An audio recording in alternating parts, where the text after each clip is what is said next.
Panditji, we have spoken at length about how the Hindu identity is to be secured in the present scenario and how Abrahamism, or rather Euro-Christianism, fuels this notion that is popularly known as racism. So, Panditji, on a related note, we generally see, if we look at the socio-political scenarios or the socio-political matrix of the Western world, that it is the right wing that effectuates majority of racism or the majority of instances which are termed as racist.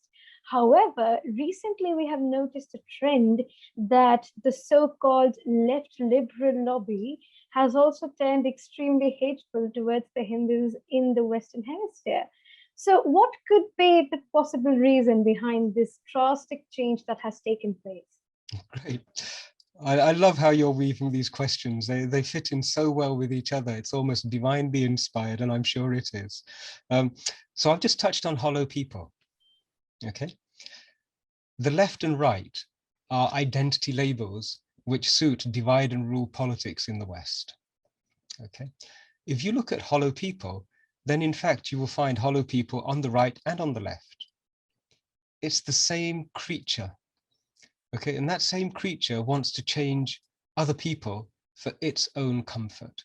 And so the left has a bunch of ideas, and they're staunch believers in those ideas. Those ideas haven't been arrived at by introspection, by scrutiny, by looking at history, by living them in one's own life. They're just ideas that have been injected at a vulnerable point, and they're rattling around in that person's mind. And this is how a hollow person becomes a believer. Okay, at some point of vulnerability, either when they're children and an authority figure can inject some ideas in, a person changes from a seeker to being a believer. Now, whether you believe the nonsense that's on the right wing, as it's called, or the nonsense that's on the left wing, you're a believer. And the difficulty is that Bharatiyas, we are seekers. Right? Remember, the Abrahamic missionary traditions call us infidels. Right? They call us kuffar because we don't believe.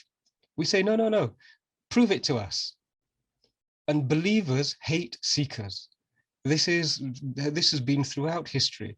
And Hypatia was an incredible scholar, a woman scholar in the Mediterranean medieval age.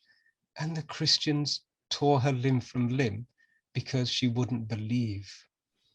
Right? Galileo was a seeker. He was imprisoned. Copernicus was a seeker. He was put into house arrest. His book was published on the day he died. His opus magnum was published because the church, fueled by believers, wouldn't let him publish it. And so this is the difficulty. Rather than thinking left and right, or Christian or whatever, we look at the human condition from our tradition.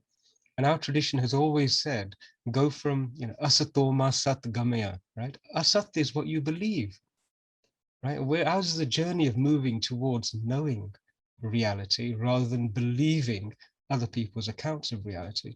And so I'm sorry, but Hindus who know that their God-given right is to seek without limit, right, is to learn without limit and to explore without limit, to share ideas without limit, to hear other people's ideas without limit. This approach is anathema to anybody who gets power from making people believe. And the left and the right are actually mirror images of the same hollow person's believing psychosis. So yes, we will face this challenge because we refuse to believe. And if we're lucky enough to have been taught at a young age when we're children that believing is not everything, right? And when you're a child, you have an idea which you believe that Santa Claus is real. And then you get to about 8 or 9 years old and you realize, well, it's not real. So you junk that belief for a better understanding. And that's the principle and that's the process. But people who want to secure advantage from you, they need to make you believe.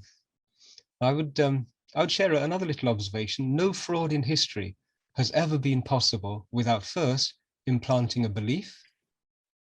And then if you can milk that belief for a long period of time, you call that faith. Holding on to a belief for a long period of time, despite opposition and despite observation, despite understanding, that's what a faith is. That you've believed something and you're going to hold on to it. Exactly what a fraudster wants. Anybody who is a fraud will want to implant a belief and will want to secure benefit for a long period of time and nurture a faith. And there is no better way of nurturing a false belief than having people come into your institution once a week, and then you reinforce the belief that you planted in them when they were children at regular intervals. And you also say, oh, by the way, can I have 10% from you, please, for your imprisonment? It's a scam. It's a scam, which is why I say that such clerics are to be really approached from a dharmic point of view as being dharmic.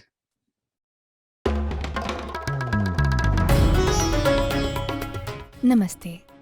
We hope you enjoyed this Chitti Media content. Please remember to subscribe to us and switch on the notifications for this channel. For our other social media links, more content, and to support our work, please visit citti.net. Dhanyavad.